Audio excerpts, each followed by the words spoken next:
My name is Bhupesh Agarwal. I'm the Director of Private Networks and Edge Computing at Intel. Today, we are going to talk about private networks and how the ecosystem is evolving. In our agenda item, there are three items. One, we will go with what is a private network. The second one is what value it brings to the enterprises. And the third one, as I mentioned, we'll talk about the evolution of the ecosystem around private networks. So what is a private network? Traditionally, as you have seen, like in a cellular technology world, it's more about the public network, which is where like the government regulators provide the spectrum to the big carriers. Big carriers are the ones who provide the public networks. But as the 5G is evolving, more and more governments are opening up the spectrum for the private usages. We have seen this in Germany, where the government has opened up 100 megahertz of spectrum for private usage. In the US, it's CBRS network, which is of 150 megahertz. And in other countries, also like China and all, the government is opening up again the 100 megahertz or different ones in other parts of the world. And the reason is the government and the regulators, they are realizing that to expedite the 5G adoption, where in some use cases where the wireline infrastructure or Wi-Fi infrastructure cannot meet the requirements, cellular technology like a private network can really help enterprises. When we look at those use cases from the enterprise standpoint, there are three reasons why enterprise should be looking at private networks. One is the coverage, second one is the capacity, and the third one is the control. And I will talk about these in my following slides. As I talk about, more and more governments are opening up the spectrum. As you can see here, right, it's a new phenomenon across the world, right? In some cases, the government regulators are the one who are providing the spectrum, like in Germany. In some cases, you have to go through the service provider, like in China. In some cases, you have the SaaS players, the private entities, which are assigned by the regulators who control the spectrum. So anytime you have to get access to the spectrum, you have to approach that. And that's something like what we are doing in the US for the CBRS Spectrum. CBRS Spectrum, as we have seen compared to the other rest of the world, is a very strong, robust mechanism that the FCC has put in place in the US. So what is CBRS Spectrum, right? It's 150 megahertz of spectrum, right, from 3.55 to 3.7 gigahertz. It's dedicated for the private usages. There are three layers of CBRS Spectrum. One is the incumbent, which is the Department of Defense. Another one is the PAL, the Priority Access License Holders. This is where some of these bidders, some of these entities, even the private entities, they have bidded for the license last year when the FCC opened up the bids. And the third one is the general user, that's called GAA. So anytime, if you don't have any incumbent usage or the PAL license usage, that's where the entities can come and try and access the GAA license. The good thing about this CBRS spectrum is, as I mentioned, it's 150 megahertz. And when you look at these big carriers, like to put it in a perspective, when you look at the big carriers, 150 megahertz is almost similar to, if not equal to, the amount of bandwidth that the big carriers have for the whole US, right? So it's a like when an enterprise is putting a private network and you don't have any PAL license in the vicinity, the enterprises can use the whole 150 megahertz for their usage. And that's a big capacity that I talk about. Now we'll talk about value to enterprises. Why is private network really important for enterprises? When you look at the enterprise connectivity landscape, there are three main, I would say, infrastructure points. One is the wireline infrastructure, right? Second one is the Wi-Fi. And the third one that is evolving is the private network. Wireline infrastructure, people do not realize that it's very costly, right? Our survey has, the survey that we have done with the enterprises, we have found out that wireline infrastructure costs almost $100 to $200 on a per foot basis, right? And that's a significant cost when you're talking about the acres, like if you have a factory which is spread across like in acres and all. The second one is the Wi-Fi infrastructure, right? The Wi-Fi, we know that there are lots of challenges around the dead spots, around uh, the construction, like it could be a tree, or right, it could be glass, or it could be the building material. We also know that there are some reliability challenges and the bandwidth challenges with respect to Wi-Fi. Same thing, like going back again to the wireline infrastructure, the one of the critical thing that we are seeing is enterprises need some mobility, right? Like when you're talking about the robots connected to the wireline infrastructure, then the mobility is missing. And I talk about the higher cost of the deployment solution. This is where the private network is coming into picture. In the prior generations, given that the enterprises had to approach service providers to get the spectrum to put anything as part of the private network in the factory, the cost of deployment was very high. But because the governments are opening up these private spectrum for the private usages, the cost is coming out significantly low. And this is where uh, with more mobility, flexibility, more bandwidth, more reliability and all, this is making private network very, very attractive. So again, going back to my point, there are three main focus areas or the benefits of private networks in the enterprise space: coverage, spectrum capacity, and the control of data. Control of data is about the, like when the enterprise is collecting humongous amount of data from the sensors, from the customers, like in the retail environment and all, they want to control the data in a secured manner.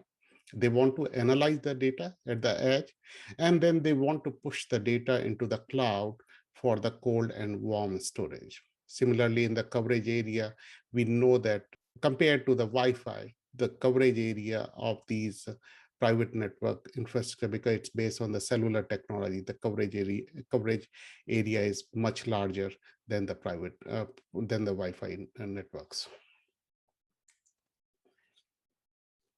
Let's talk about the workloads, right? What happens with the enterprise workloads and how the things are evolving when we talk about the Wi-Fi, what talk about the wireline infrastructure, what talk about the private networks. When we look at the workloads for the enterprises, you can safely divide them into two categories. One is the IT workload. These could be the mission critical workloads of the enterprises. The second one is the OT workload. That's the operational technologies thing. These could be the applications, or these could be some other things that the enterprises are running on their edge or through the cloud. What we are seeing is in the past, because these IT workloads, they need more reliability and all, the enterprises are more relying on the wireline infrastructure. For the OT applications, they are relying on the Wi-Fi. But we are seeing that there is a segregation of the workload where, as the private networks are being adopted by the enterprises are looking towards the private network for the IT workloads and Wi-Fi for the OT. What this also tells a story that like when people compare between the Wi-Fi and private network, we are seeing that both of them are going to coexist in long term, where private network will solve or will stay with the IT workloads, and the Wi-Fi will continue to support the OT workloads. And this is like all these the benefits to the enterprises, segregation of IT and OT workloads, some of the benefits in terms of the mobility, the edge compute capabilities and all.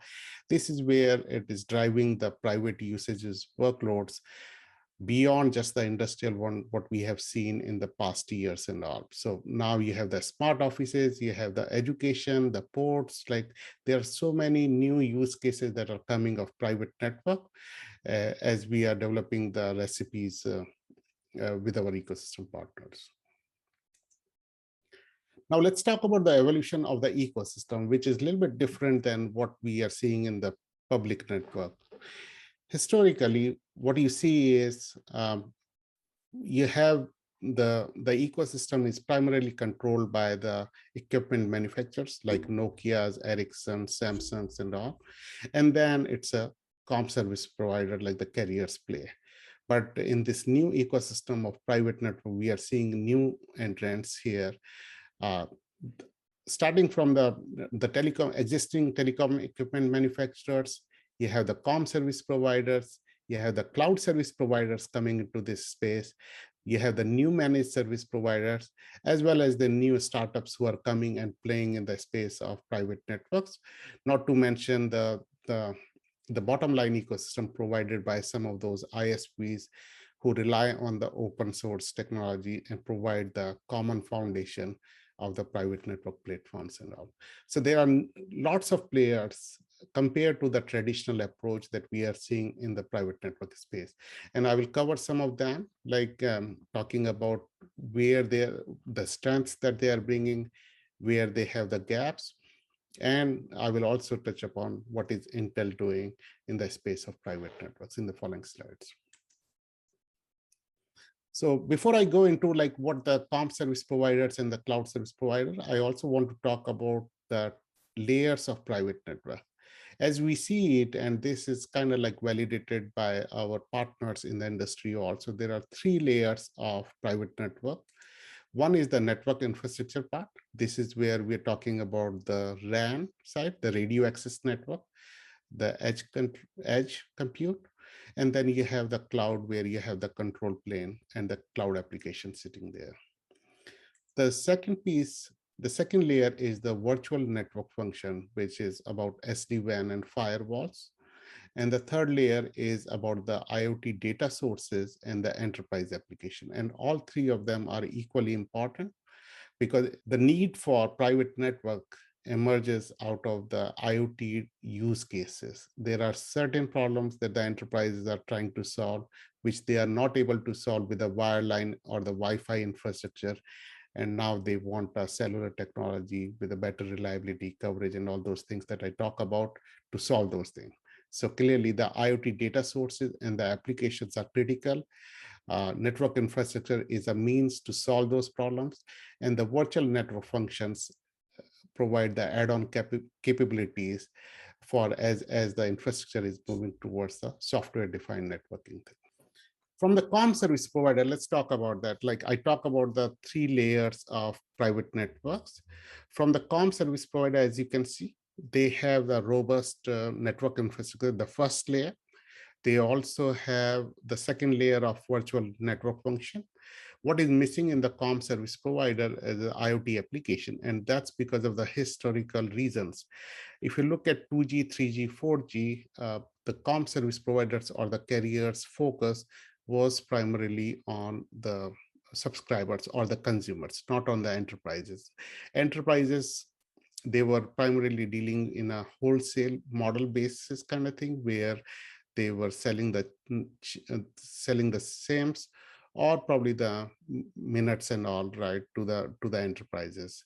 So then comm service provider never invested in the new business model for enterprises and the IoT application. This is where you see more and more partnership of these comm service provider with the cloud service providers, because we know that the cloud service providers are the ones who have a lot of applications. So that's where you see the lot of partnerships happening in the industry between the comm service provider and the cloud service provider.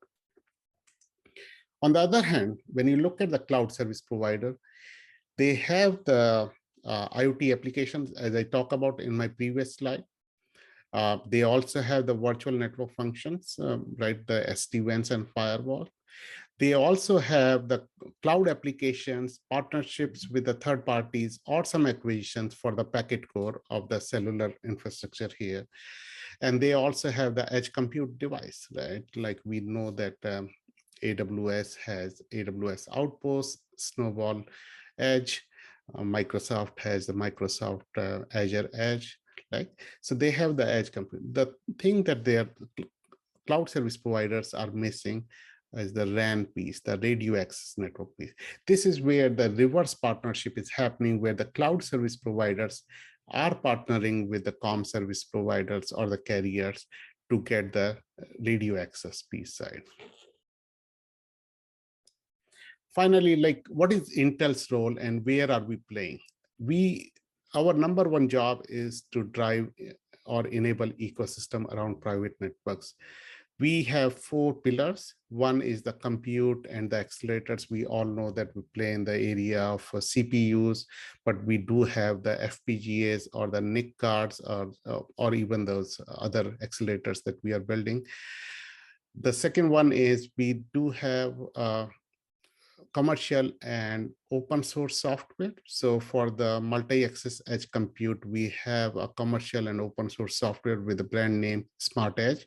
We also have a FlexRAN, which is a reference architecture for radio access network. And then we have OpenVINO, which is a single API where the developers can connect all the accelerators or other components in a single uniform manner. The third one is the rich ecosystem and the market-ready solution. As I mentioned in my previous slide, it is really important to have the third layer, which is the IoT applications, to really solve the challenges that the enterprises are facing. This is where Intel comes. With our 50 years of history, we have a rich ecosystem of partners who are developing applications on Intel architecture. And we do have some market-ready solutions. So if you come tomorrow and say like, hey, we have this problem, we want to solve this problem, is there something that we can deploy now to solve our problem? We do have those market-ready solutions. We call them as MRS-ready solutions, and those are available on Intel website. And then the fourth one, our experience in driving the cloud economics. Our relationship and our partnership with cloud service provider, our experience in driving those cloud TCO models. This is what we are bringing those cloud economics to the edge, so that when an enterprise is deploying private network, they can ensure that they have the best TCO with the right solution and scalable solution to meet their current and future needs. Now we can open up some questions, right? So I've got a question to start off. Can you comment on solutions costs for organizations that are early adopters, as opposed to those that might be waiting for this to become more mainstream and more cost effective? Do you expect total cost of a solution to come down appreciably over time? And what kind of a penalty do you see early adopters incurring today? So the way when we look at the TCO model, 70% of the cost is coming from the system integrator side, the cost of the system, as if you divide the overall cost into three parts. One is the CapEx, deployment CapEx. Second one is the deployment cost. And the third one is the management services. And this is the managed service provider kind of thing. We see that the 70%, as I mentioned, right, from the cost is coming from the system integrator. And that's probably like, that's a variable cost, right? Because it includes a heavy cost around the L2 and L3 support. I do not see that there will be a significant cost reduction, whether we are deploying now or whether you are deploying 2 years from now, right? Because the CapEx cost will remain same, the deployment cost will remain same, and it's up to the enterprises to bargain with the system integrator to reduce their cost, and that's a variable cost. I'd like to follow that question up with, you mentioned that you all have the FlexRAN system with things like OpenRAN and different technologies that are out there helping drive the cost of management and the software down. How do you see Intel playing with that? You know, is there any specific technology you're getting behind, or any specific RAN technology that you're getting behind? Is there support for OpenRAN, or are you just sticking to that FlexRAN product to help drop that overall cost? So we are using FlexRAN as a baseline because that's a leading, like a virtualized software, like that provides a scalability. So we are working with lots of industry players on the using FlexRAN as part of the basis for the ORAN side. Now, please note that like what we have seen in the case of public network, it's a problem of few, right? What I mean is that there are only limited players who are providing the technologies, and that's where there is a need to have like a open RAN, ORAN kind of solutions, right? In the case of private network, what we are seeing, it's going to have a problem of many. And that's the reason is, as I mentioned, right, you have several new players from the existing telecom equipment manufacturer, from the comm service providers, from the cloud service provider playing in this space, from the new entrants and all. I think the challenge will be like interoperability is going to be a big challenge. So while the overall cost may go down, right, because of the ORAN thing, right, that that the industry is driving, but I don't see that it's going to happen significantly. But yes, it will solve the challenge of the interoperability that we are currently seeing in the case of private networks. Yeah, I'd like to ask you a question regarding security in these networks.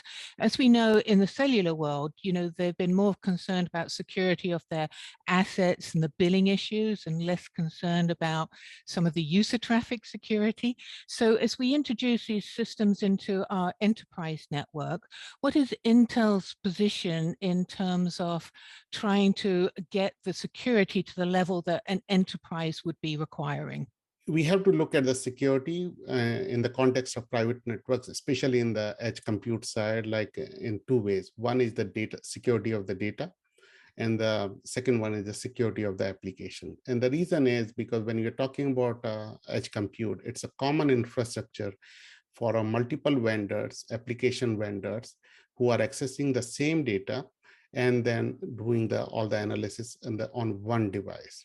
This is where some of the technologies that Intel has, which drives the multi-party computing, so that one vendor can analyze the data without looking into what the other vendor is doing, is really critical. And that's what we drive. Like Intel SGX is a good example that drives those kind of things. Yeah, my question is back to the very beginning when you were giving the value proposition between a private network and our current solutions today. So in the case of a cellular solution today, what are the changes that private networks offer in coverage, control, and capacity? And then could you contrast that with, compared with Wi-Fi, what are the changes in coverage, control, and capacity?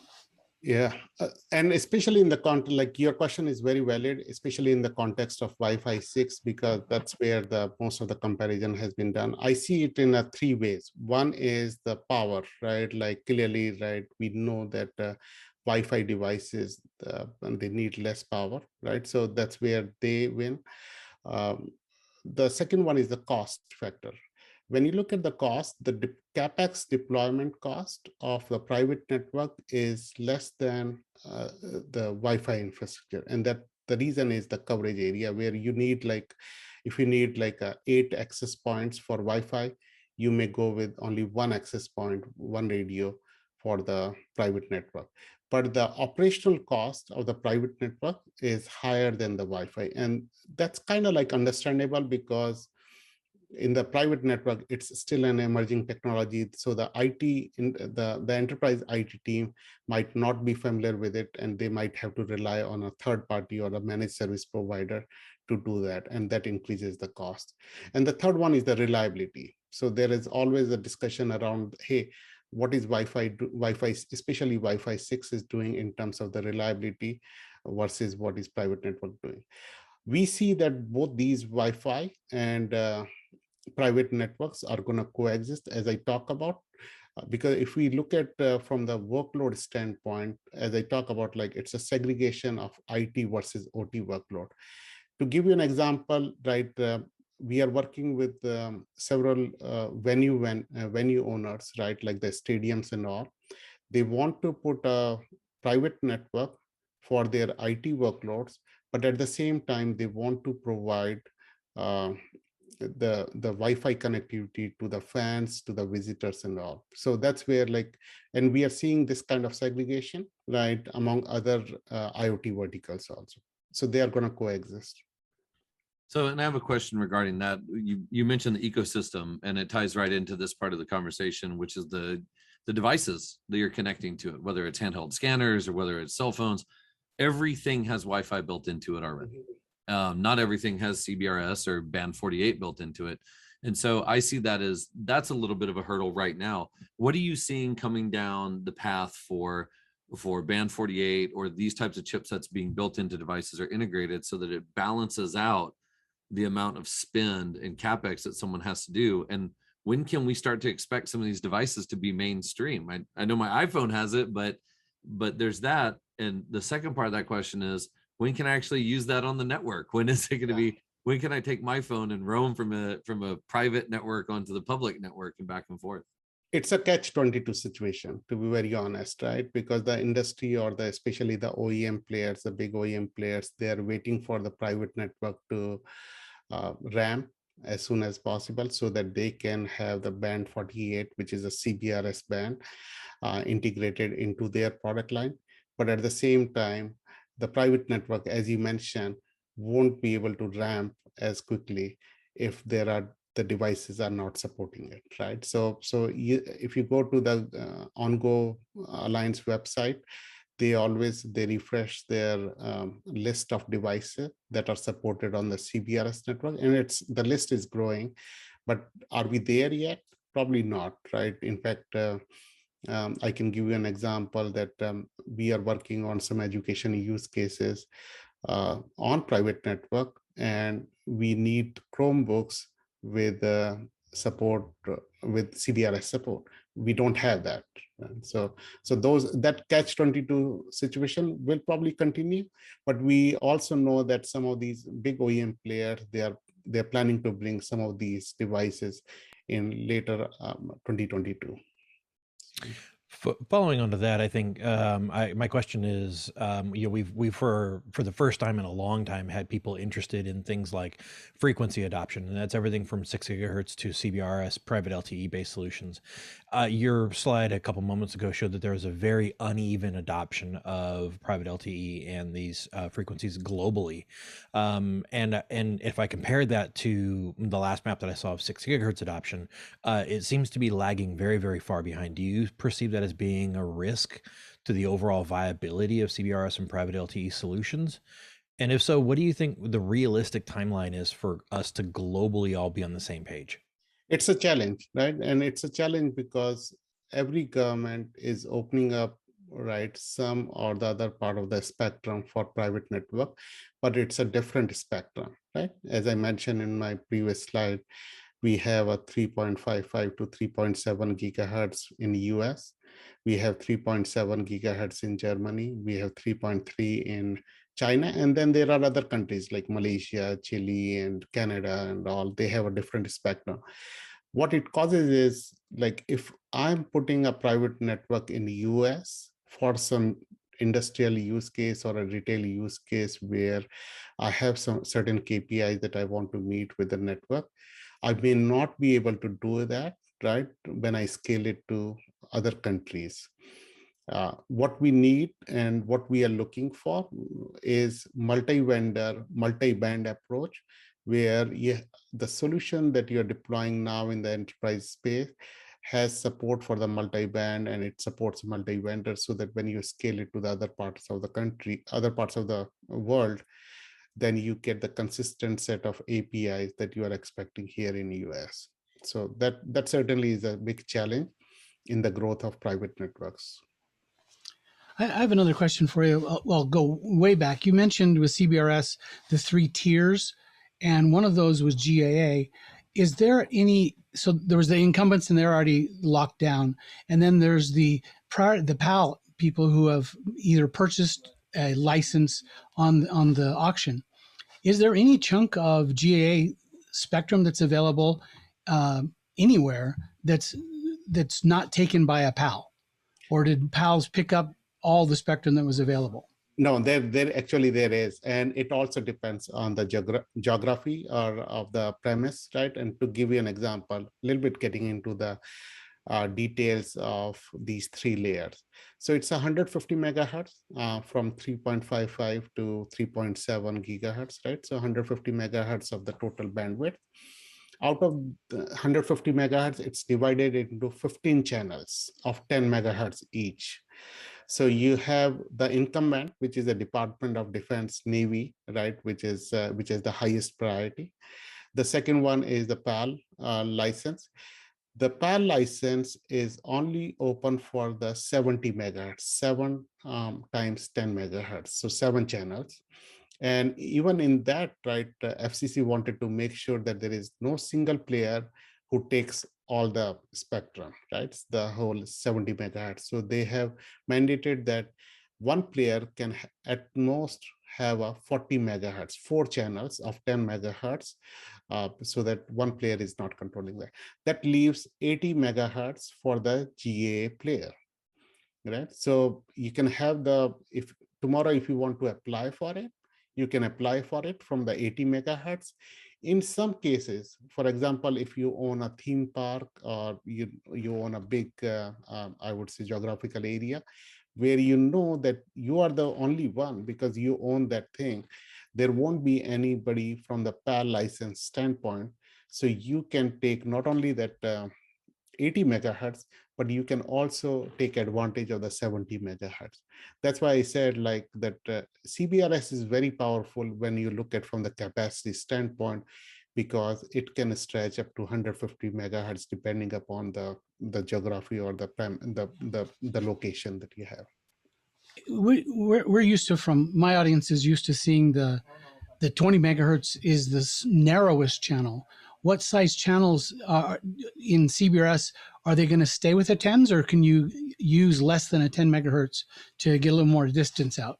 So normally they are using the 10 megahertz, and the total capacity of they're trying to go for the 100 megahertz of total bandwidth. But it's a 10. It's when you are going to apply for the CBRS license from one of those SaaS players. There are 5 SaaS players: Sony, Amdocs, CommScope, Federated Wireless, and Google.